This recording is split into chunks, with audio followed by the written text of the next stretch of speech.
All right, guys, bang, bang. I've got Alex here with me. Thank you so much for doing this. Yeah, thanks for having me.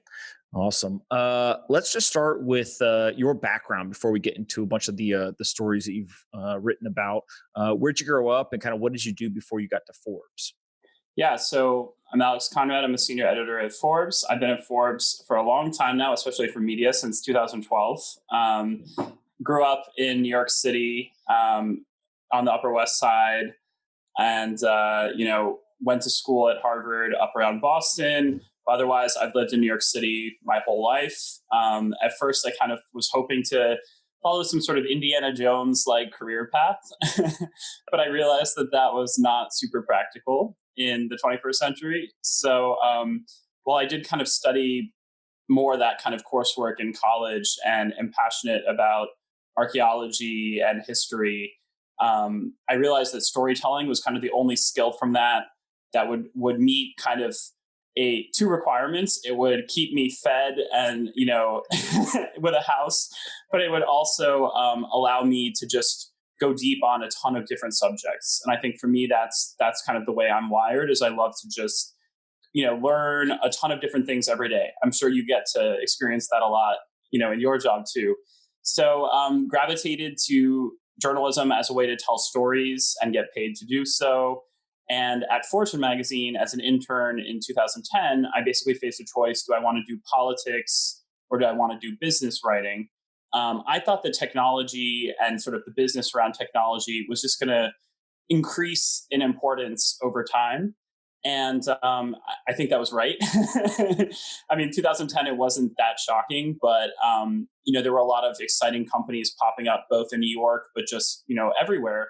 So just really leaned into the tech writing back then, started covering a lot of the startups that were sort of, popping up in the New York scene locally because most tech writers were out around San Francisco.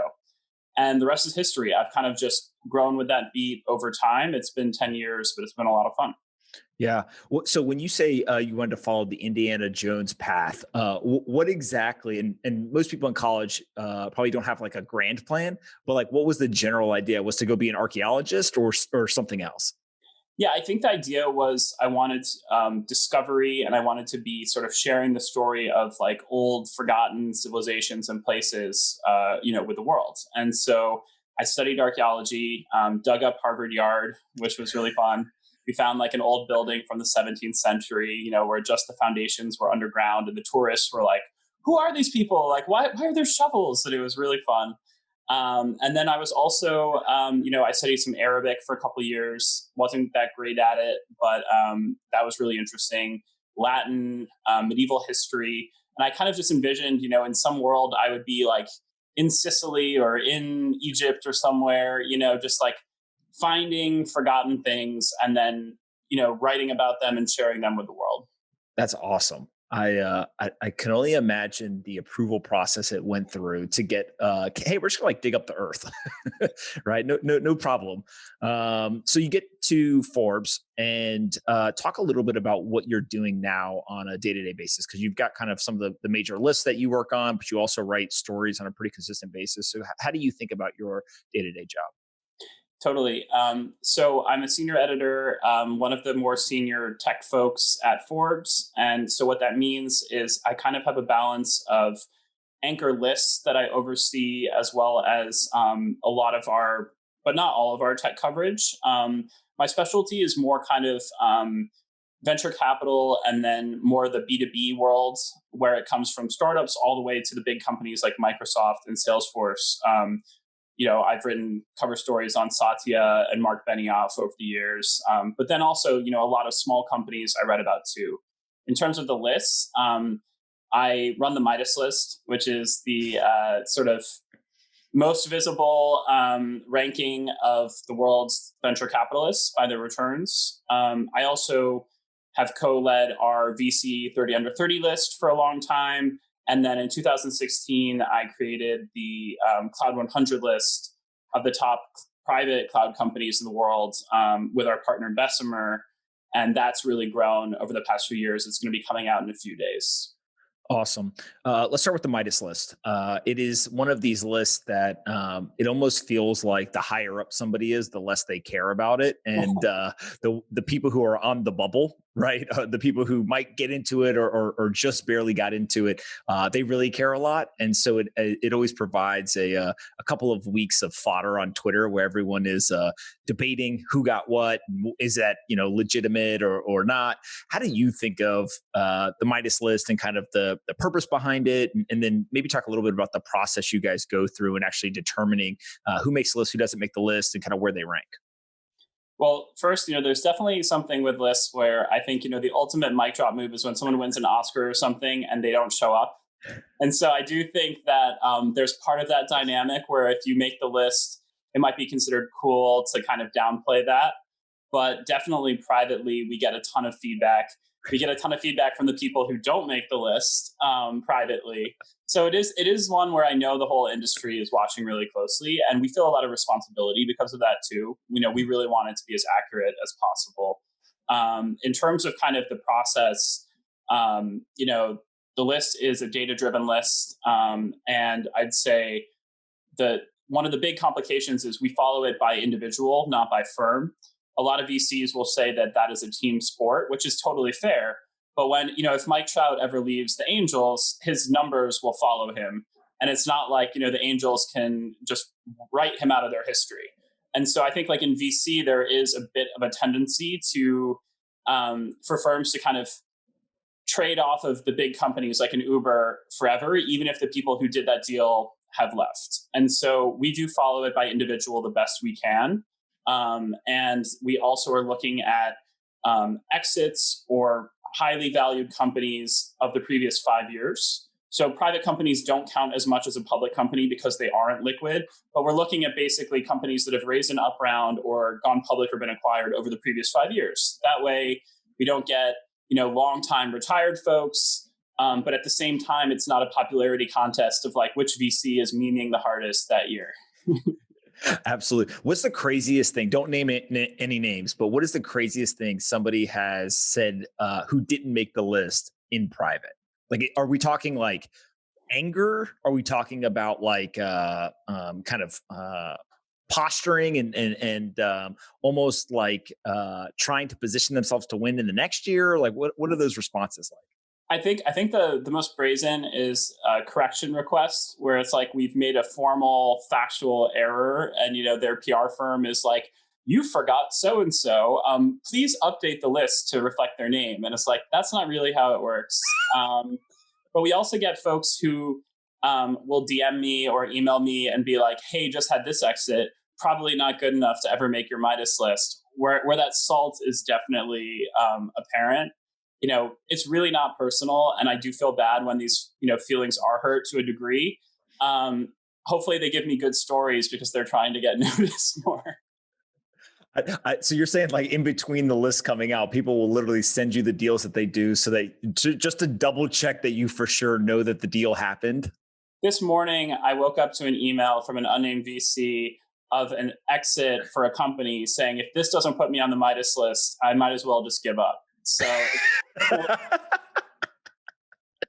I mean, look, and to be honest, like there should be an entire list. You should rank all of the responses you get through the year, right? And like almost like strip out the names and just say, hey, here was the best things that I got from people who didn't make the list. Cause I'm sure that there's some absurd stuff on there.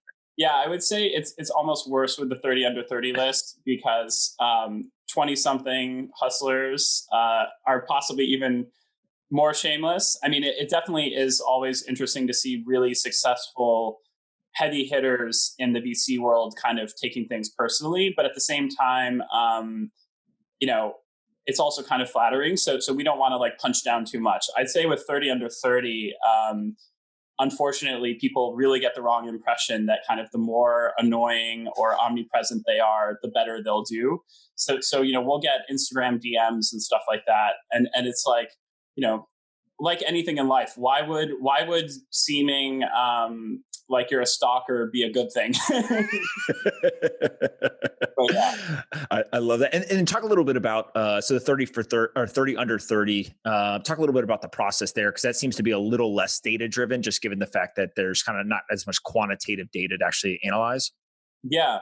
So, we are taking nominations right now in the fall, and we're especially looking to have like a more inclusive, diverse list. Unfortunately, anything where people are nominating themselves or their friends, it can end up a bit of a popularity contest. And, we don't love to see the same faces over and over. So that is something that we are working on intentionally. That list is nomination based. So people either raise their hand or they raise someone else's hand for them. We also do our own outreach.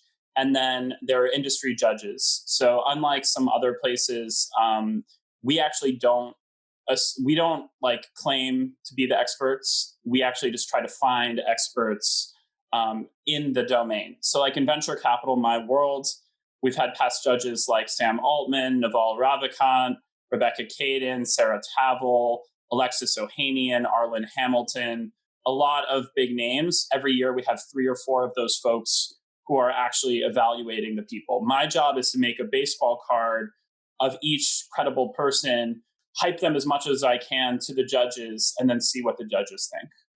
Awesome. And so obviously you're managing these lists and kind of working through all the nuances there, and those are coming out on a periodic basis. But at the same time, you've got what I'll call kind of your day job, right? Or what, at least before the list, you were doing, which is writing.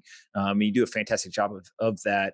Talk a little bit about the recent story on Dustin Moskovitz, right? So, Facebook co-founder, kind of, forgotten a little bit, it seems like, and then now comes back with this company that is, multi-billion-dollar business and seems to really taken the world by storm. But talk a little bit about like why write this story, and then kind of what that process looked like.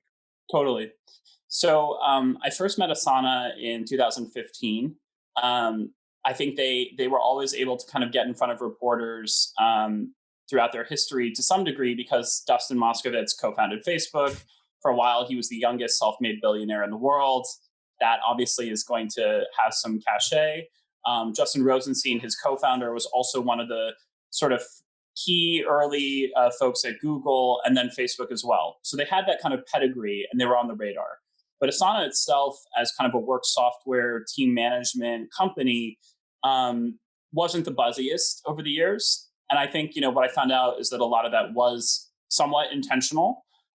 This year with COVID, work software is just so important. I think, when you can't go just walk into someone's office or just like shout across the hallway, you have to be more intentional about how you work. And so we felt like these tools were very important in this moment.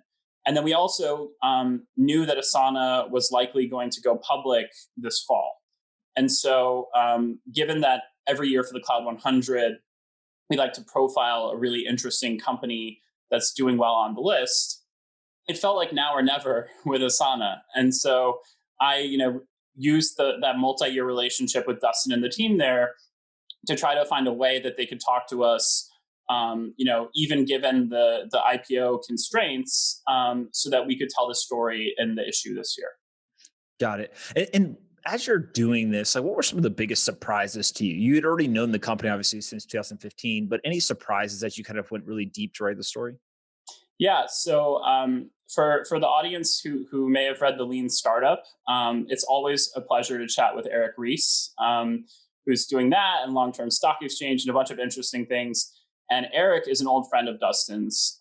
So one of the interesting takeaways I got from calling Eric was that basically there was a lot of pressure and not super high expectations among the sort of technorati of 2008, 2009, when Dustin and JR left Facebook to build Asana. Peter Thiel, Sean Parker, Mark Zuckerberg, Matt Kohler, all those kind of bigwigs who had made money off of Facebook, or it seemed like they were going to because Facebook hadn't gone public yet, they all put money into Asana. But Eric told me that they didn't really see work software as like a huge opportunity, especially not compared to a social network. And, 10 years ago, social networks were one of the big things that you could look at, right? Twitter was still on the up, there was a lot of excitement there. And so Eric told me that a lot of these kind of, very famous, influential people thought, oh, they'll work on Asana for a couple of years and they'll probably go move on to something that's a bigger idea. So I think it was really interesting to kind of see now in hindsight how they persevered there, with the huge expectations of having come from Facebook, but without that buzz of, a Facebook or a TikTok or something like that. So that would be probably the first one. And then I'd point to one other, which is, he said that the hot companies, this is Dustin, as they were building, were kind of like Palantir, Dropbox, companies like that, at least in his world. They were all bragging about how fast they were hiring. They were bragging about big customer wins. It was kind of like part of that supercharged culture. And it's at Asana, they just took a very different approach where they took a week off every quarter to talk about what went well and kind of map the next quarter, which is a long time to take as a startup. I'm sure you probably have a lot of guests who would be like, that's crazy. And they also had like no meetings on Wednesdays, just banned from having meetings. They just wanted people to be in flow state. They brought in executive coaching really fast. And so all this kind of mindfulness, and then they also practice what they preach by saying, we're not going to more than double headcount in any 1 year period. So they kind of like deliberately put these guardrails on how fast they would grow to try to be that kind of like sustainable company. That maybe seems a little cooler now, but especially I think like a few years ago, that was not the Uber approach. It was not the approach that was being hyped. And so I found that kind of interesting to see it paying off today. Yeah. And it feels also like it's just proof point that you can build these enterprise cloud companies in a whole bunch of different ways. Like there's no one size fits all in terms of you have to build it this way or it's not going to work. Do you feel like that mentality is changing? Like obviously there's this deep profile that you wrote as they kind of look to go into the public markets and things like that. Do you feel like they're more open now and kind of they almost are being forced to be more public about what they're doing? I think part of that is Dustin growing as a leader, that I think he's more comfortable. People can follow him on Twitter. He shares a lot of points of view. And I think, he has evolved. He calls himself an introvert, and he talks about having an extrovert budget of kind of like, public facing things that he'll do, including an interview with a place like Forbes. And I think his managing that budget has helped them be out there. But I also think, as you're saying, this is the space that matters a lot to not just tech people, but anyone who's trying to like work in a knowledge worker role right now. And so if they're not out there talking, when would they be? Like, this is their moment, And so I think they have to be out there, but it's not just Asana. Another company that does well on our list is Monday.com. They are like, audience members may know them from their YouTube ads. Like I feel like every other YouTube video I watch, there's a Monday ad. So they've taken like a very consumer approach to getting their word out there. And there are a bunch of these companies doing well, Notion, Airtable. So I think we're seeing this exciting moment for like workflow companies. And if you want to be in that game, you got to be out there. Yeah, that makes sense. You also wrote a story about another guy who I think is very well respected in the circles that he operates in, but is not well known to kind of the average person, which is Lee Fixel. Talk a little bit about the business that he built before he left to go on his own, and kind of what that process of writing that story was like. Yeah, so writing about Lee was tough because he keeps a really low profile. I think your partner Paulina was like, I finally got him to talk, sort of, like, which was a fair way to put it. Lee did really well at Tiger Global. They're one of the big kind of growth investors out there, especially in the tech space. And Lee is one of a couple kind of people who were really successful there. They started pretty young under Chase Coleman, and then they became these kind of titans of finance. It's Lee and Scott Schleifer being the sort of two biggest ones, perennial Midas List members. And Lee last year basically was like, I want to do my own thing. This is my understanding from conversations with a ton of people in his world. Of course, I don't want to make it seem like I'm directly quoting him on a lot of stuff, but basically, you can be super successful, be in a ton of cool startups like Peloton, many others, Glossier, at Tiger, but you can't run your own shop. It's like a more traditional financial firm. And so Lee has started his own fund, Edition, billion plus fund, where he can kind of groom the next generation and be doing his own thing, investing in startups with like total flexibility, what stage. The coolest thing about that was I spoke to a ton of his entrepreneurs for the story, and they had some really good stories. Like John Foley, the CEO of Peloton, told me that the only stock he owns is Peloton, but if he were to venture out from that, he would give money to Lee to invest on his behalf. And that there was actually a boardroom push to get rid of John, when Peloton was not a sure thing, and Lee defended him and kind of thwarted the coup. So stories like that are just fascinating to hear. And so as someone like Lee, who gave us a statement, who I've known just from Midas for a long time, but didn't give me a long on-record interview, the fun thing is to just talk to like everybody you can find in their life to kind of get those anecdotes. And why do you think he's been so much more successful than most? Is it something in terms of the way he thinks about the market? Does he have, the ever elusive kind of proprietary deal flow? Like what is it that makes him special?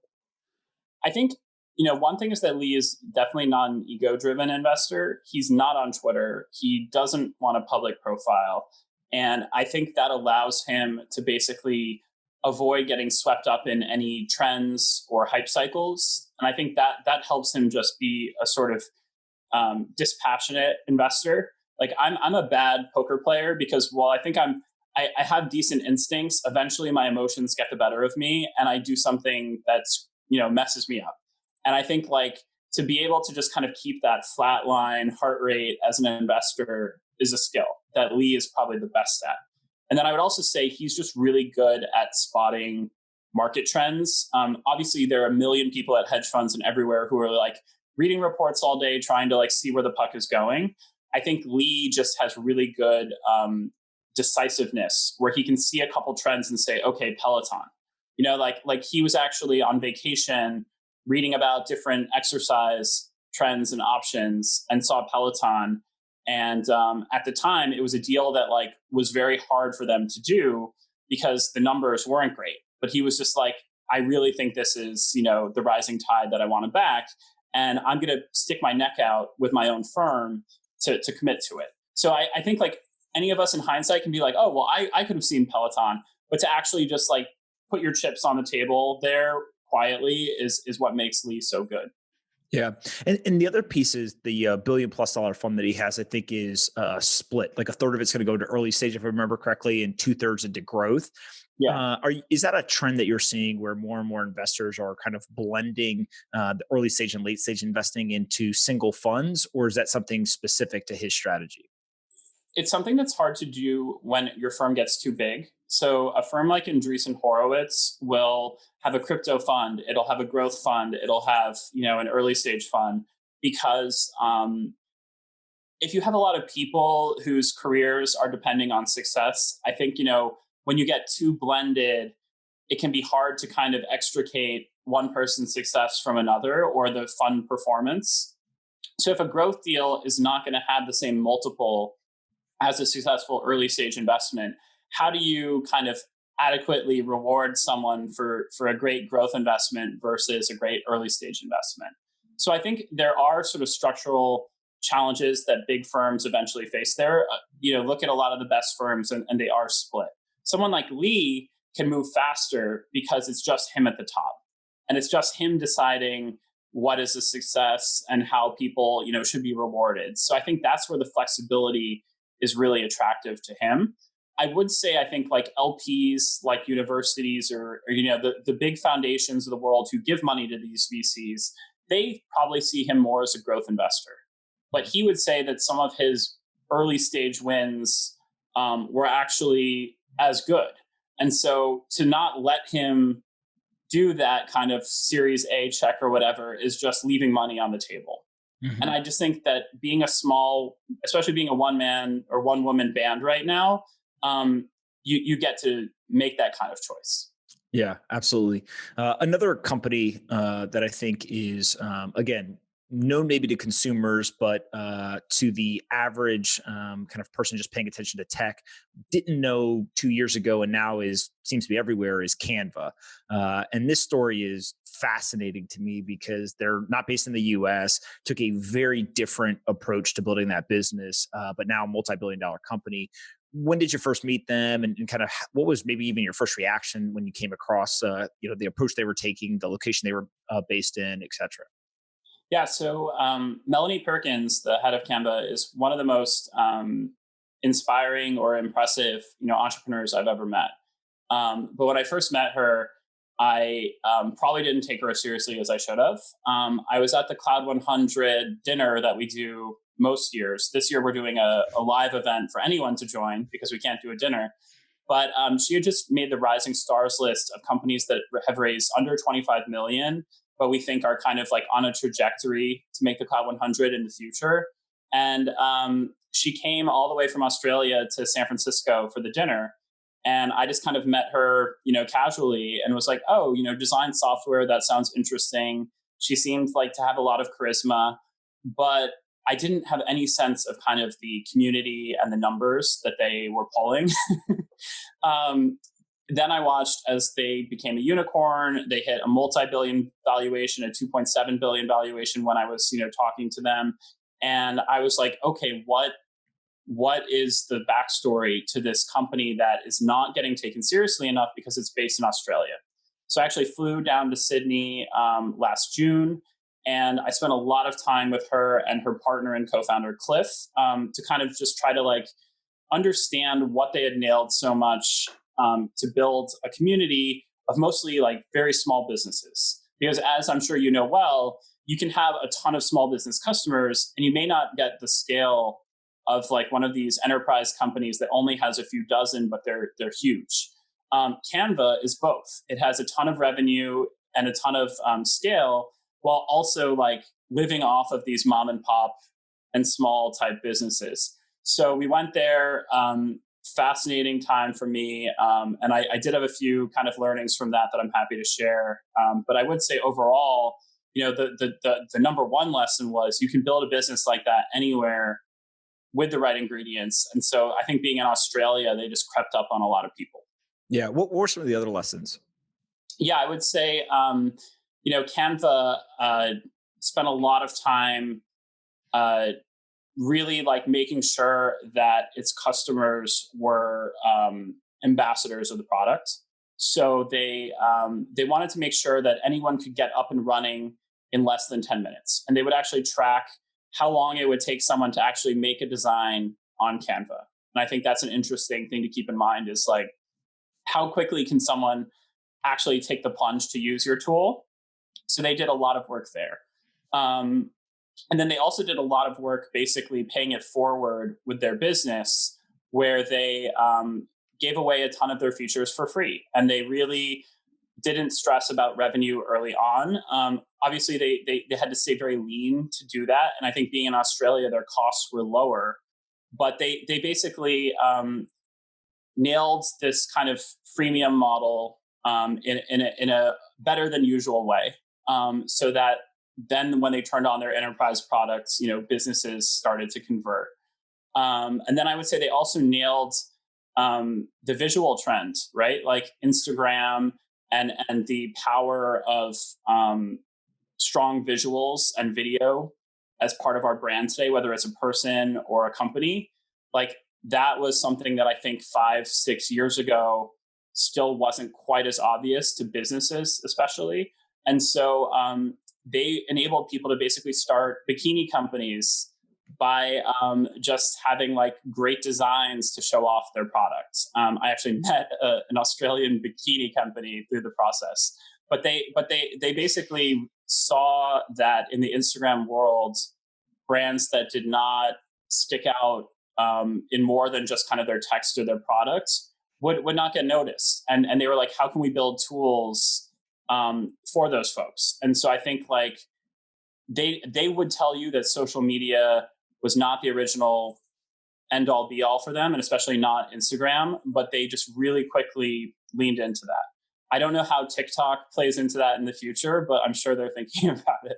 Yeah, it just seems like that's a company where it's very obvious the founders understood, hey, if we can solve problems for the consumer, they'll eventually become our customer. Right. And it just seemed like, reading through that, you're like every step of the way, they kept that focus. I recently wrote a piece basically talking about this idea of most of the tech companies seem to have been customer or consumer focused for a while now. And that's playing out now and being a huge tailwind during COVID.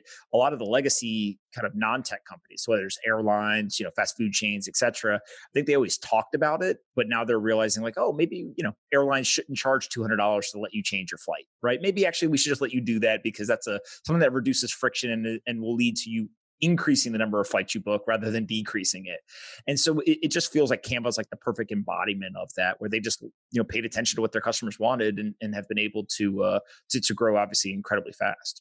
I think that's a great point. I think if you're a business where talking to your customers is fun, that's a huge advantage, right? If it's not fun, that changes the game completely. If it's like, how do we minimize our engagement with you so that you don't cancel? A company like Canva, I think they just really enjoyed like being out in the community and talking to their customers. And I think especially someone like Melanie, when her users felt like they knew her or that she was one of them, it created a brand loyalty that is powerful. Because Adobe does, it does have a good leader in its kind of competitive unit in Scott Belsky, and it has good products. And design software will not be the most defensible tool from a moat standpoint forever. But Canva's brand is extremely strong because I think they actually just love working with people. And so if you wrote them, and this is actually the same as Eric Yuan at Zoom, if you wrote these entrepreneurs and were like, here are all my problems with your product, they're the kind of founder who wouldn't get upset. They'd be like, thank you so much. I will take all this to heart. I'm so grateful that you would reach out. And that's definitely a mindset thing.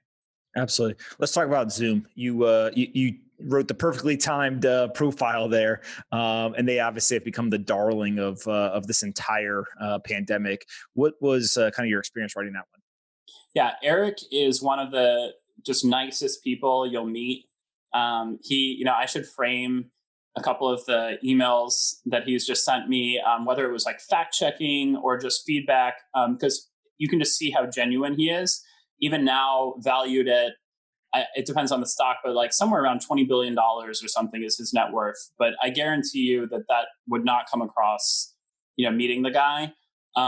He is a real kind of just builder, creator, where like all he wants is his software to be used by as many people as possible so that he can feel like he's helpful. Like he just wants to be useful to the world. And that really comes off in everything with that company. I would say even, when they've had challenges, his genuine self has kind of given them some credibility there to figure things out. But Zoom crept up on a lot of people because it's always been in a crowded market. Video software didn't seem that exciting. And they just decided to build a tool that was a little bit better in as many ways as possible than what was out there. And it turns out you don't have to have the perfect tool. If it's just the best available and you keep improving it, everyone's going to switch to it, right? So I think like Zoom was just perfectly positioned for the pandemic. I feel bad for folks who didn't read my story at their IPO and missed out on all that success. I think the stock is up like 6x since we wrote our initial story around their IPO. But it was just perfectly positioned because now it has brand loyalty, and it's hard to see them losing out on features when they can just kind of quickly improve things that become a priority. So like they've been improving a lot of their consumery features right now because they just spent 3 months focused on security. And I think, their competitive advantage is just they know this space as well or better than anyone, right? I mean, it's now been tweeted a lot, but like a lot of the top engineers that work for Eric at WebEx, jumped to help start Zoom.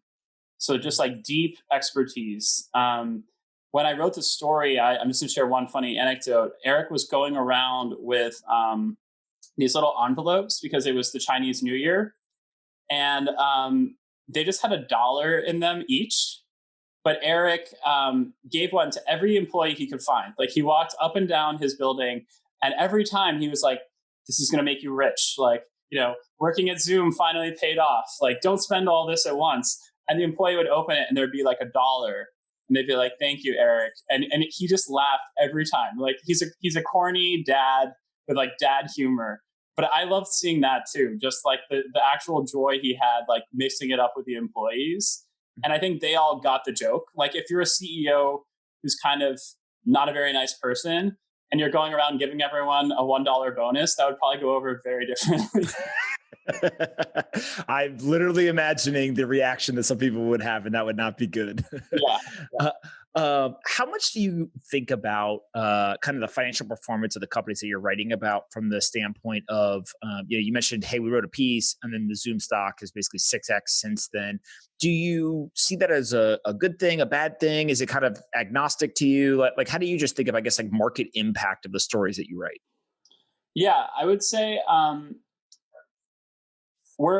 kind of betting reputationally a bit, the way that an investor does. I obviously, and for those who don't know, like, I can't own individual stocks as a reporter. So I don't own any Zoom or any of these companies unless it's in like a mutual fund in my 401k or something, right?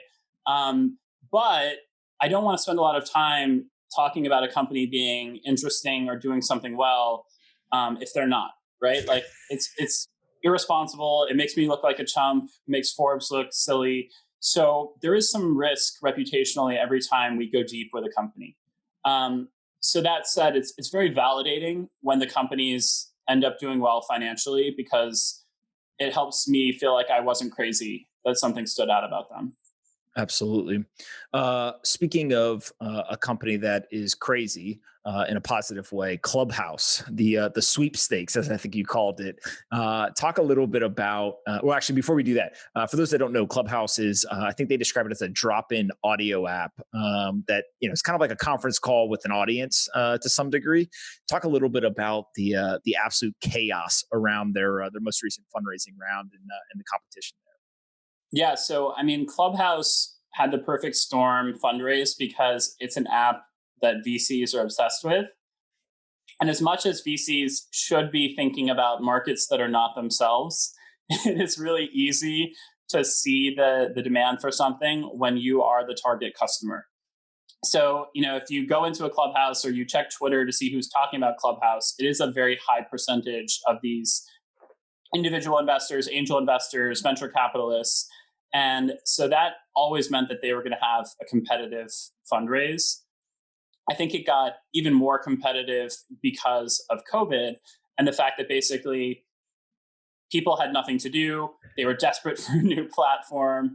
And TikTok was not really like an easy investment opportunity. It's such a big company with ByteDance. So I think there was a lot of firepower waiting to back a company like this. The founders also had credentials having built social media companies before. It's kind of just like it checked every box. So there was a bidding war, and we were hearing that individuals were trying to put together AngelList syndicates to give them like a valuation closer to 200 million for a company still in beta with under 2,000 users. Totally crazy. And Andreessen Horowitz gave them a valuation around 100 million. They did not confirm this to us, but we talked to enough folks that we were able to break that story. And then, of course, I hear that they're in Clubhouse like that night, like, basically like questioning the reporting or like, saying, well, that's not the full story. And I was frustrated because I was like, well, you can tell me the full story if you want. But it feels like a million years ago. But it was just a few months ago that sort of early in quarantine, that app had just kind of struck a nerve with a certain part of the tech world. It's so funny too, because a lot of these consumer apps, they naturally want early, adopters and kind of beta testers. And so who better than to go get people who understand how to build products and, kind of do all that stuff, which many of them now invest. And so you go and you get those people on. But I always joke with friends, like, you get on one of these things, and if you're one of the first, 500 or 1,000 users on it, it's pretty much always investors, and you see the same investors, right? And it's like, oh, there's so and so, and there's so and so. Okay, I got it. Like the word is out that this thing is being tested.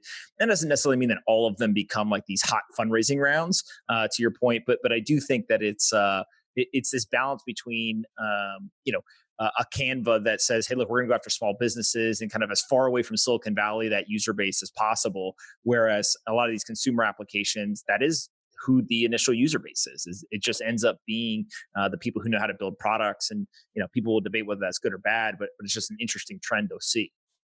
Yeah, I think Clubhouse is an interesting test case where basically they have tried to game the sort of consumer success trajectory in a bunch of ways. And if it pays off, if it works, we'll see more copycats. But it may not work. And one of the things they've tried is have Oprah, have these big name folks on really early on. Keep it small so that you can tinker with the product with a small team, getting feedback from these influencer types. But like basically only having the influencers on there, right? And that's very different from apps where it starts out with a bunch of like teenagers or whatever, and then you're trying to bring on an influencer later on to kind of like confirm that energy. So I think Clubhouse like has gone influencer first. And I don't think it's guaranteed that that'll work. And I do think that, of course, like, communities built around groups that are not obvious could be much more passionate. It's just harder for those of us on Twitter or whatever to find them because we may not be in that community. Yeah, absolutely. Masayoshi, you got the exclusive interview. I remember Polina telling me at one point, she was like, "This has got to be the number one interview that everyone wants." One, how did you get them to agree to do it? And then two, tell us everything about that piece. Yeah, so talking to Masayoshi Son was like top of my list for probably 3 years, ever since the Vision Fund burst onto the tech scene. And for those who aren't super familiar, like $100 billion fund to invest in tech companies. That's at a factor bigger than we'd ever seen before. Some of the biggest VC firms in the world, their AUM is maybe 10 billion now. But so $100 billion fund just to invest in these companies, it was just a massive impact, right? And we were talking about it, the whole tech world, reporting world, we're talking about the impact of this fund for good and bad. But talking to Masa, who's based in Japan and doesn't do a lot of interviews, was really hard. I basically found out that he gave maybe one English language interview a year. And so I just had to be that interview at some point. And I tried, multiple times and failed. But around the end of last year, the beginning of 2020, there were a lot of doubts around SoftBank and the Vision Fund. WeWork had obviously been a massive blow up. And Uber, its stock was not doing great. Its shares were underwater from a SoftBank standpoint. There was a lot of doubt. So basically what I did is I said, I am not going to be beholden to any narrative. I'm going to hear you guys out. And if there's a way that SoftBank can still win here or that Masa's misunderstood, I will take that beginner's mind and I will hear it out. And I will try to give you guys a fair shake. And I think my track record and I guess my sales pitch were strong enough that they thought, okay, we will try that. But I think it was definitely nervy on both sides. And I did meet with Masa in March, right before everything shut down in New York. It was a really interesting experience and interview. And he was much more unrepentant than I thought he would be. I had a bunch of questions like, what have you learned from this? Or what would you do differently? And for someone like him, the answer was kind of like, my tactics might have been wrong, but my strategy is always right. And it's like, that is, that's what's made him so successful. But it also is why I think the criticisms can be fair too. So it was a trip. Talking to all the people in the SoftBank orbit was a unique experience. It was extremely stressful, but we were really happy with the story that we were able to put together. And I hope that anyone in the audience who goes and reads that story would think it's a fair look at kind of why they're in tough straits, but also how Masa can sort of always, pull himself out of the fire in the end. Yeah. When you met with them in person, was there any other takeaways that you had in terms of, it takes a special guy to on the way to pitch somebody for $100 billion to literally say, I think the story is they were on the plane and somebody showed him the deck and it said a 30-year plan and he said add a zero, right, to make it a 300-year plan. So Yeah. like anyone who just thinks that way is obviously very different. But what were some of the takeaways from meeting him in person, getting to talk to him? Well, first off, Masa is a lot less imperial than I think he comes off as. Part of that is because he has an entourage. He's based in Japan. You go through so many hoops to meet him that you've kind of built him up in your head.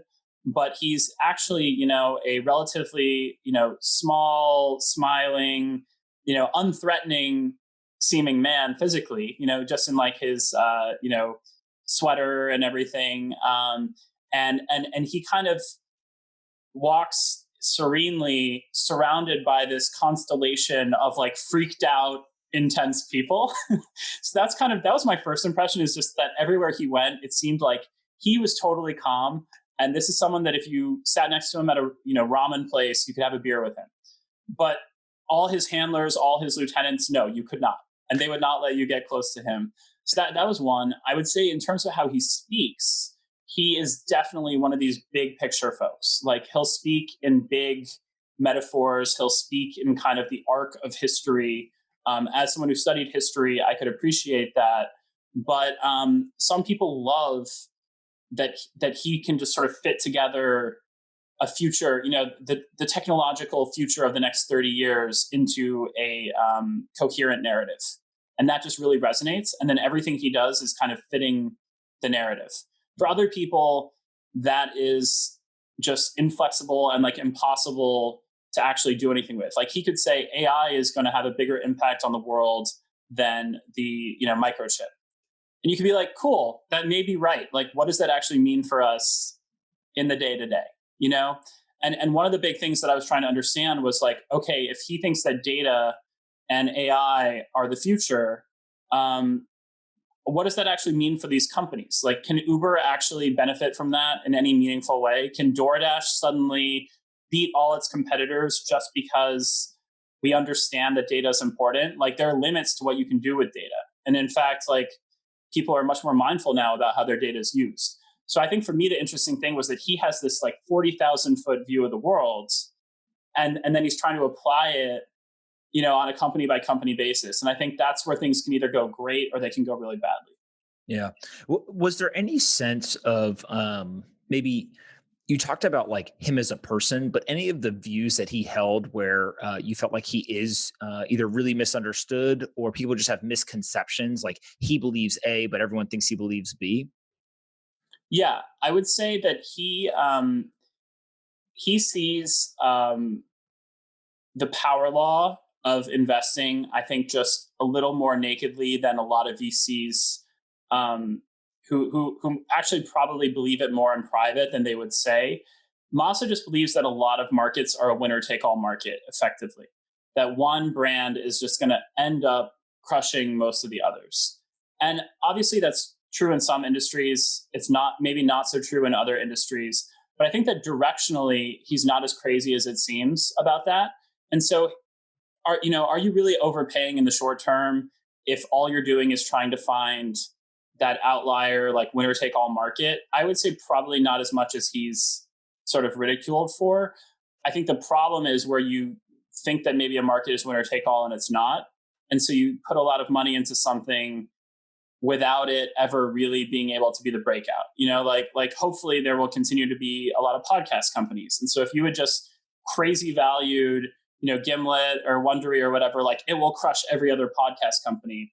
Probably not going to be the case.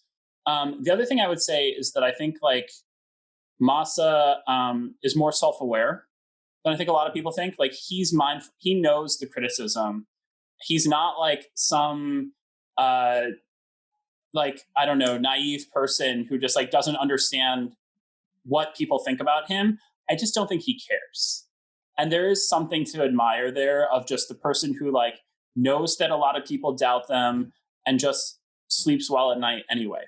Like he was like, I asked him like, what do you think about everyone just kind of like, making fun of the vision fund or thinking like you're a crazy person for what you're doing. And he was like, oh, I had it worse after the .com bubble. He's like, this is nothing. I don't know, like if I would feel that way, but I did kind of have to respect him for just being so unperturbed. Yeah. Well, and I think the part that was interesting is a lot of people forget he was nobody. He became the richest guy in the world, lost it all. And then I think he became the richest guy in the world a second time or came close to it. Right. And so he's kind of had this this very epic boom and bust cycles personally. Right. And so I think that does probably harden you a little bit. I think it also like, I think it's weird for some investors to have an investor who doesn't seem to be motivated just by like hoarding money. Like I don't know if it's a gambler mentality or what it is, but like he, as you said, he claims to have been the richest person in the world briefly during the .com bubble. Everything was so crazy that's very hard to perfectly confirm. But yeah, SoftBank lost over 90%, almost 99% of its stock value in the .com bubble burst. And he could have easily just like moved on to something else, but he just built it all up again. And then the question is like, why? Like, if you're already the richest person in the world, what is compelling you? And he's not Bill Gates going to, cure malaria or something. He just like can't stop trying to play out his thesis about like where tech is going. And I think that is really confusing for a lot of investors who, whatever they say, are ultimately like money driven. Yeah, it's absolutely fascinating. One other company that you've written about that I think because it's in the enterprise space, people just don't know it as well as Snowflake. But obviously now they're going to go public here and have kind of this big splash. What was your history, kind of meeting the company and then writing that story? Yeah, so Snowflake is a database company. I like to think of it as sort of like improving off of the old Oracle data lakes of 20, 30 years ago. A company that I got to know on the enterprise software beat and through my Cloud 100 sort of beat.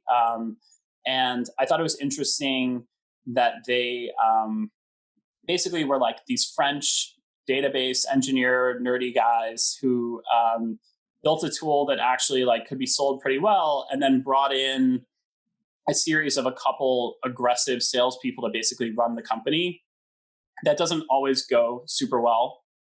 But with Bob Muglia and then Frank Slootman, they've had these like elite people basically brought in as mercenaries to like sell their tool to the world. And yet, at least one of the co-founders is still very involved on the deeply technical side of Snowflake. So that was kind of interesting to me. But again, I think one of the most interesting things about this company is that it wasn't really known to anyone until it hit the market. And then people see its numbers and suddenly, everyone's like anticipating this IPO or thinking about how they're going to play the stock and all that. And it's kind of like funny to me because I get to watch these companies, whether it's Datadog or Snowflake, kind of go from boring, can't get anyone to care about them to like, should I buy this stock? Like, what do I do? And it's like, there was a lot in between, right? But I do think that Snowflake, deserves the attention it's getting. I'm excited to talk to Frank Slootman again when they're not in quiet period and I'm allowed to. I think it is a huge company. And the other thing that's interesting about them is that they've kind of perfectly drafted off of the cloud wars between Microsoft, Google, and Amazon. So they will be the biggest independent company in the cloud, that is sort of deep in cloud infrastructure, but not one of those big players. Absolutely. It's fascinating to see just, a company pop up out of nowhere and be worth billions of dollars, right? People are like, wait, what is that company? Right. But you're like, look, there's lots and lots of them. I actually saw Patrick O'Shaughnessy tweeted the other day or recently. He said, who's somebody that is a founder CEO that you'd love to hear from? Right. And is basically running a business that you've never known about before. Mm-hmm. And so I saw somebody tweeted, and I forget the gentleman's name, but basically he ended up taking the company public in the early 2010s, and he owns the Memphis Grizzlies. Right. And you're like, this guy's not trying to hide. Right. I mean, he literally owns an NBA team, but just hadn't heard of him before. Right. And so you're just like, that is pretty cool to see. Somebody who's literally a multi-billionaire is out there in the technology world, but just because of the type of business that he runs, it's not something that kind of gets covered every day. And I think that a lot of these companies, that's becoming more and more popular, right? Yeah, I mean, I think unless you are fascinated with like the underpinnings of the internet, or you're trying to trade the stocks, it's not always obvious like why you should care about these companies. That's always been my challenge, but I also see it as like a fun intellectual challenge to basically make these enterprise companies relevant and relatable. So like when I write about a company like Zoom in 2019, some people care.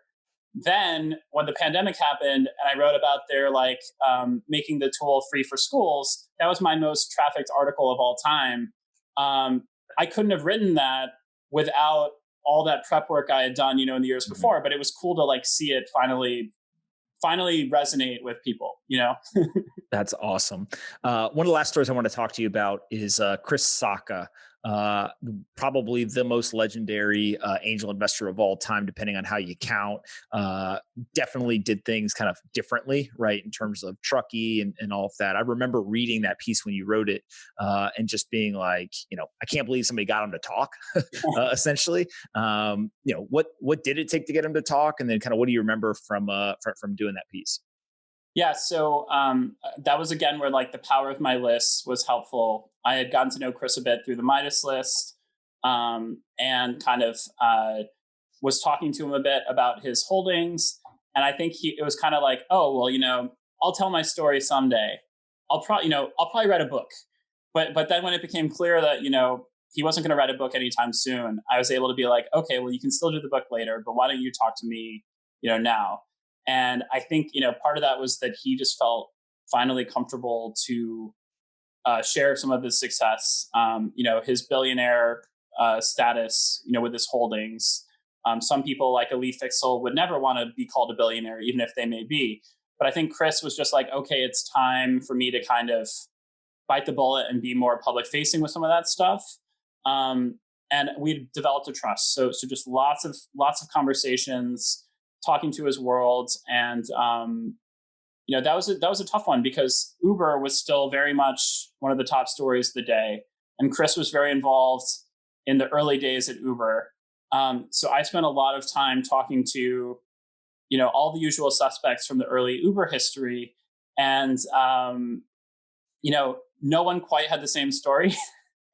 Everyone remembers things a little differently. I think Mike Isaac did a really good job with Super Pumped with his book to try to like hit a lot of the main notes there. But even there, I was, texting Mike being like, oh, I heard something a little bit different back during the Sacca story. And it's just like, it was one of those things that even as it was lived, it kind of became Silicon Valley lore. So that made it a fun challenge, like almost like a game of Clue. Like, what is the full story here? And I think Chris would never lie, but like he maybe just remembers things a little differently. But he was in a unique place where his friends were the founders of Uber, of Twitter, where he was like there for this, 2008 timeframe moment in Silicon Valley that was pretty unique. And I think he and Aiden Senkut and a couple other folks, Mike Maples, were just able to sort of aggressively seize that gap in the market of the early stage investing. Where the other firms had gotten a little too risk averse or a little too big. And so these angels kind of were able to build their brand. Steve Anderson is another great person. And now there are a million of these people, that we talked about Clubhouse. Like Clubhouse is full of these like solo investors. But Chris was definitely one of the first people where he had just built a network that allowed him to, get in early to a couple of these really iconic companies. The other thing from a business lesson is that he just really doubled down on himself. He bought out some of his investors to own more of his own funds, even when he didn't have a lot of money. And he was maxing out credit cards. Obviously, I'm not advising people to do that, but he just like had total faith in himself and was willing to like have an extremely concentrated position in himself. So why did he become a billionaire? Because he didn't just invest in Uber or Twitter, but he kept doubling down on those companies year after year, buying out his own investors because he was so long, the positions he had conviction in. And I think that's where he's a good example. Yeah. I can't remember if it was your story or another story I read where he was at on vacation or whatever with Travis and his father, and Travis is playing Wii tennis. Was that your story? No, I know No, this, okay. but I think it might have been a Mike Isaac special. I can't remember. Okay. I remember thinking about like literally having those people as your friends. Right. And, one friend ends up building, a $70 billion company. Another friend ends up building, a $30 billion company. And all you're basically doing is you're just investing in your friends in the beginning. And that's not to downplay the kind of the evaluation, and you got to believe, and you got to actually have, high quality friends that can build this stuff. Like all of that is important, but it is a pretty special, I think, network of people that he was able to capitalize on. And the other part I think I took away was just how aggressive he was once he knew something was working. Mm-hmm. Right, in terms of buying out the shareholders you're talking about, doing all of those things that just seemed to not have been popular before he started really doing it. Yeah, I mean, for the audience, the takeaway that I would say is the tech world felt a lot smaller then, where you could have like these small meetups at South by Southwest where all these founders were getting to know each other. You could have, Travis would have people at his house for jam sessions that, went on to be founders of other companies. And so there was this like small network.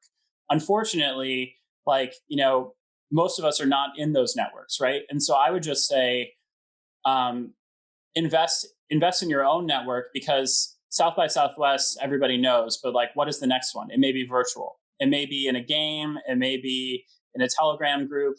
But I would say, like, hopefully the next generation of Chris Saccas, there are dozens of these small groups where it's not just like one house in San Francisco is birthing all the big companies. And I think that was as much just about the scale of the tech ecosystem at the time as it was that like Chris was better at picking people than everyone else. I mean, obviously coming from Google and knowing entrepreneurs, it became easier for him to meet more entrepreneurs. But I don't think that the next Chris Sacca has to be, a white dude who worked at Google, Absolutely.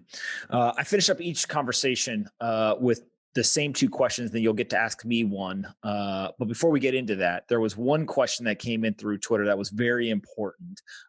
Natalie wants to know why Natalie is so great. And I figured that you would have an amazing answer for her. So why is Natalie so great? Yeah, so my partner, Natalie Sportelli, if you follow me on Twitter, you'll see we're talking constantly. She's one of the smartest people I know on brand and kind of all things brand marketing in the tech world, working at a VC firm called Lear Hippo. I love having a partner who is in the industry with me. I love that we can sort of talk the same language and we can bounce ideas off each other. I think Natalie is just so driven that I joke sometimes that she's my Lady Macbeth because she's going to get me killed. But she's just passionate about like moving forward and making a difference. And it makes me a better person in my job. Maybe you have the same thing, with your partner. But I'd say that's what I love about Natalie is that she's probably eavesdropping right now. She's going to give me feedback. When this comes out, she's going to tweet about it. And having someone like that in your corner for good and bad is just awesome. That's a fantastic answer. You made no mistakes. Great job. The two questions I ask everybody else is, first, what is the most important book that you've ever read? Whoa. Should have probably prepared that one. I would say there are fiction books that have really resonated with me more than nonfiction books. Okay. Shadow of the Wind and A Gentleman in Moscow are two that come to mind. A Perfect Spy by John Le Carré is one that I own the first edition of because it's had a huge impact on me. I find that fiction can sort of allow me to see things differently and have perspective that I really need, especially when I'm spending so much of my day reading other news articles or sort of so deep in the tech news world. So while there are business books that I think are valuable, I would really recommend to the audience, find a novel that just changes how you think about the world. And that will unlock things that you don't expect, perhaps more than a book that's 20 tips that are going to improve your business. Yeah, I think it's a great piece of advice. The second question is a little bit more fun. Aliens, believer or non-believer? Man, so I argue about this with my friends. I tend to subscribe to the theory that there are probably alien civilizations elsewhere in the universe, but that at least under the current laws of physics as we know them, they're insurmountably far away, and we just will not run into them. That makes me kind of sad in a lot of ways, you know. But then I read something like the theory, the dark wilderness theory, that actually that's a good thing because a lot of us would be prey, and there are predators out there, and so it's actually good if people don't know that, you know, humans are around. I do think that just it's hard to believe that we're the only ones out there. Unfortunately, I'm not super confident that we'll ever like be. Well, we may never find out otherwise. Is I guess the way to put it. Yeah. I think that's a very, very fair way to look at it. A friend recently was telling me, he said, you know, humans think that we're great because we're all human. But if you just compare us athletically to like animals, like we're pretty stupid and unathletic and like not very impressive. And so, you know, the odds that there is something else out there that is less superior to us when there's things on Earth that are more superior is not good. And so, you know, to that point, I think that, you know, I always think of it in terms of, do we want to find them or do we want them to find us? And I think you always want to do the discovering, right? You don't want to be the discovered. Unless they want to help us. But I do think that, you know, as much as I love like space technology and I love a lot of like the thought about like the innovation we can do to kind of both explore, but also perhaps like leave the planet. I do think that, of course, encourages thinking that leads us to invest less in our own house. And so I do think like if we ever want that opportunity, we have to like do a much better job of like protecting our own house from a climate standpoint, from a lot of standpoints, before we can like go like high five with aliens, you know, somewhere else. Absolutely. All right. You get one question to ask me. What do you got for me to finish up?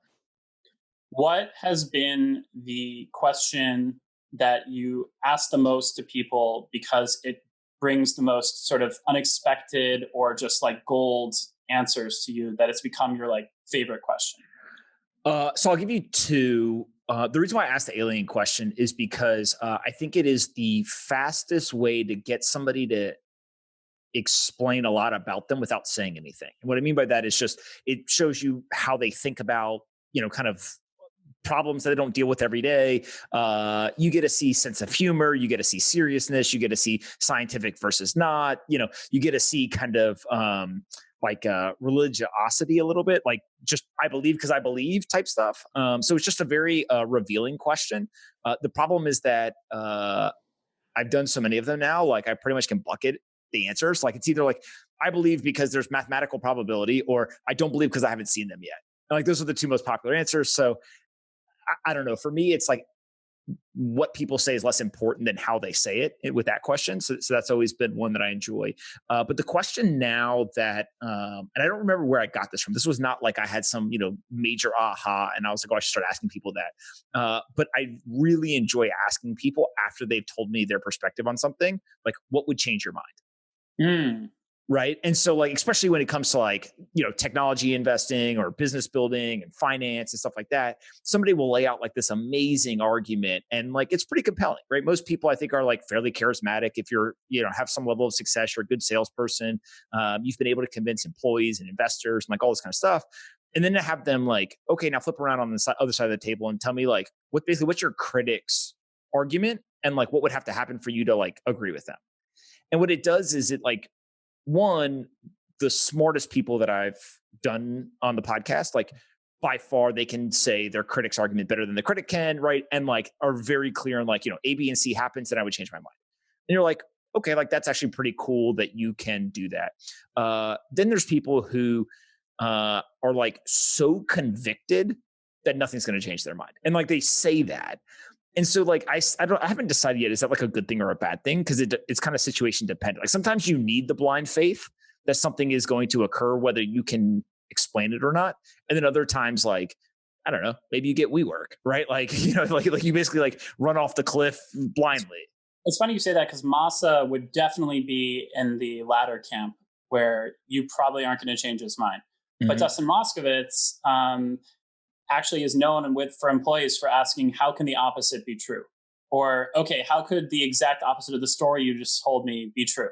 And he actually does play the same kind of empathy exercise. Yeah. So I see the same sides of that coin all the time in my reporting as well.